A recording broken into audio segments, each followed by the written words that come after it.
सूरह अल-असर, उसको सामने रखते हुए अपनी पूरी रूटीन बनाएं। कैसे? देखें, सूरह अल-असर में 4 चीज़ें, वल अस्र इन्नल इंसान लफी खुस्र, तमाम इंसान खसारे में, सिवाय नंबर 1 इल्लल लज़ीना आमन। ईमान आपकी प्रेफरेंस होना चाहिए। सर्च करें ईमान होता क्या है, फेथ क्या है, इसका तकाजा क्या है फेथ का। ऐसी कोई बुक पढ़े, ठीक है, कि फेथ मुझे पता लगे, अकीदे की कोई किताब पढ़ ली, लेक्चर सुन लें।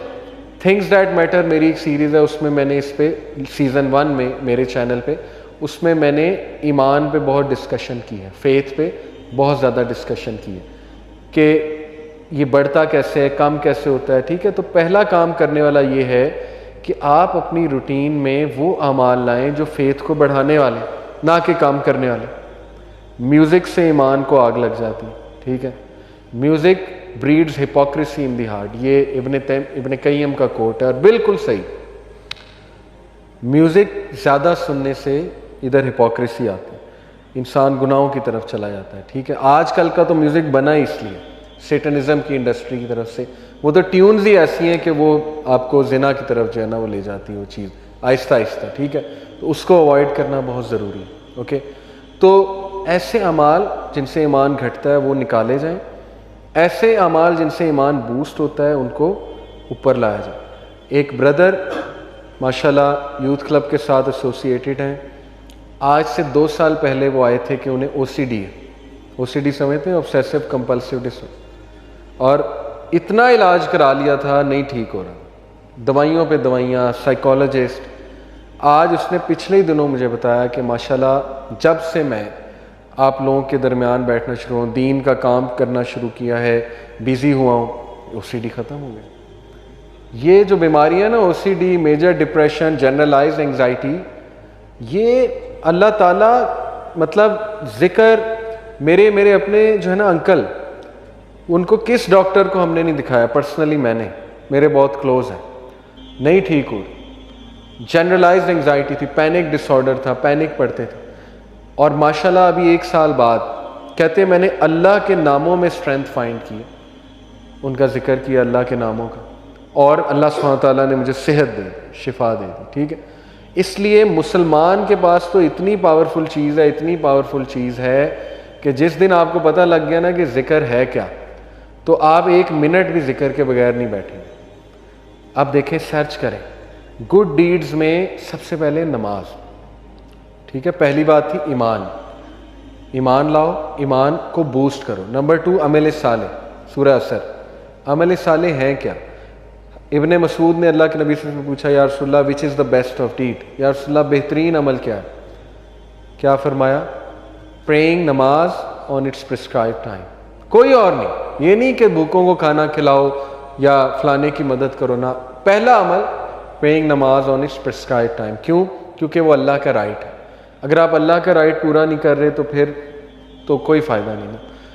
नमाज का मकसद भी आपको अच्छा इंसान बनाना है। पूछा फिर व्हाट नेक्स्ट? हुस्न सलूक माँ बाप के साथ। दूसरा बेहतरीन अमल हुस्न सलूक माँ बाप के साथ। हुस्न सलूक माँ बाप के साथ, इसको एक जुमले में अगर आपने समझना है तो वो ये है कि जो आपकी टॉलरेंस है ना, हर इंसान में एक टॉलरेंस होती है, उस टॉलरेंस की पीक माँ बाप के सामने होनी चाहिए। उस टॉलरेंस की पीक, इंतहा माँ बाप के सामने होनी चाहिए।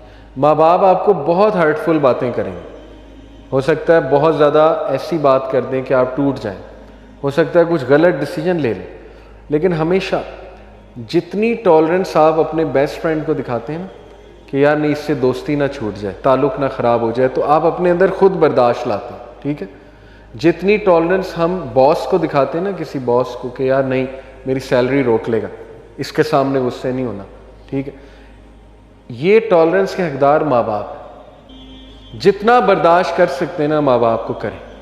इसका ये मतलब नहीं कि जो बुरा काम अगर करने को कहें तो करें, नहीं। टॉलरेंस का मतलब है कि नहीं मैं इनके सामने बोलूँगा नहीं, ठीक है मुझे बात बुरी लग रही है, इस लेवल को ऊपर ले जाएं, ये अच्छा अमल है, इसको प्रैक्टिकल लाएं अपनी लाइफ में। ठीक है, फिर दीगर जिक्र। अल्लाह के नबी सल्लल्लाहु अलैहि वसल्लम ने फरमाया कि मुफरिदून कामयाब हो गए, सबकत ले गए। तो सहाबा ने कहा वो कौन है मुफरिदून? कहा वो कि जिनकी ज़ुबान हर वक्त ज़िक्र से तर होती। वो सबकत ले गए, वो सबसे आगे हैं, सबसे आगे। आप नोट करें, जन्नत में सारी इबादत रुक जाएंगी सिवाय ज़िक्र के। सुभान अल्लाह, ये इतना ही पावरफुल, इतना पसंद है अल्लाह को, इसके अलावा सब रुक जाएगा। मोमिन चलते फिरते अल्हम्दुलिल्लाह सुभान अल्लाह ज़िक्र कर रहे हैं, ठीक है। तो कुछ अज़कार मैं आपको बता देता हूँ, बहुत पावरफुल। सुबह और शाम 100 बार सुभान अल्लाह व बिहम्दिही। जो इंसान सुबह फजर के बाद और मगरिब से पहले, सुबह शाम से ये मुराद है, वो 100 बार सुभान अल्लाह व बिहम्दिही पढ़ता है, चाहे उसके गुनाह समंदर की झाग के बराबर है, अल्लाह माफ़ कर देता है, ठीक है। दज्जाली फितने, दज्जाल से बचने के लिए ज़िक्र, हदीस में आता है सही मुस्लिम में, नबी सल्लल्लाहु अलैहि वसल्लम ने फरमाया दज्जाल के आने से पहले 3 साल कहत साली होगी, ग्लोबल फैमिन आएगी। सहाबा ने पूछा रसूलल्लाह हम क्या खाएंगे, हमारी खुराक क्या होगी? कहा तहलील, तहमीद और तकबीर। तहलील होता है ला इलाहा इल्लल्लाह, तहमीद है अल्हम्दुलिल्लाह, तकबीर है अल्लाहु अकबर। ज़िक्र, ज़िक्र तुम्हारी खुराक होगी, ज़िक्र विल सस्टेन यू, ठीक है। आप देखें हर सिविलाइजेशन में अज़कार का कॉन्सेप्ट है, शिरकिया है लेकिन है। आपने नोट किया ना, हर बुद्धिस्ट ज़िक्र करते हैं, वो चैंटिंग करते हैं, पता नहीं अजीबोगरीब चीज़ें। हिंदूज़ अपने मंत्रास पढ़ते हैं, मंत्र कहते हैं उसे, ठीक है। इवन आप देख लें हैरी पॉटर में वो दिखाया उन्होंने कि वो कुछ पढ़ रहे होते हैं, वो स्पेल्स क्या हैं, वो उनका ज़िक्र।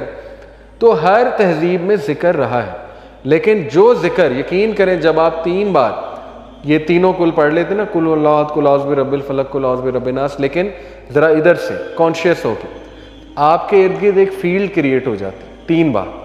वो फील्ड ऐसी फील्ड है कि ईवल, शर, हसद, वो जो तीर आ रहे हैं, जो इनविजिबल तीर हैं, जो आपको नहीं नज़र आ रहे, जैसे माइक्रो ऑर्गेनिजम्स इनविजिबल हैं, माइक्रोस्कोप के बगैर नज़र नहीं आएंगे, इस तरह वो जिन्नात का वर्ल्ड, वो तीर जो आ रहे हैं, हसद के तीर, वो आपको नज़र नहीं आ रहे, लेकिन वो फील्ड उन तीरों को ख़त्म कर देता। इतने इंपॉर्टेंट है ज़िक्र, ठीक है। तो मैंने लोगों को, कई लोगों को डिप्रेशन और मसाइल से ज़िक्र की वजह से निकलते देखा। साइकोलॉजिस्ट और साइकेट्रिस्ट की से ज़्यादा वो भी चलें करवा सकते हैं, लेकिन उससे ज़्यादा ज़िक्र हेल्प करता है, उससे ज़्यादा ज़िक्र से निकलते देखा है मैंने, ठीक है। अपने ख़ानदान की मिसाल मैंने आपको दी। तो इसी तरह ज़िक्र में जो है ना, वो अस्तग़फ़िरुल्लाह तूबू इलैह, ये बहुत अल्लाह को पसंद है। बल्कि सैयदुल इस्तिग़फ़ार तो है ना, अस्तग़फ़िरुल्लाह लज़ी ला इलाहा इल्ला हुवल हय्युल क़य्यूम व अतूबु इलैह।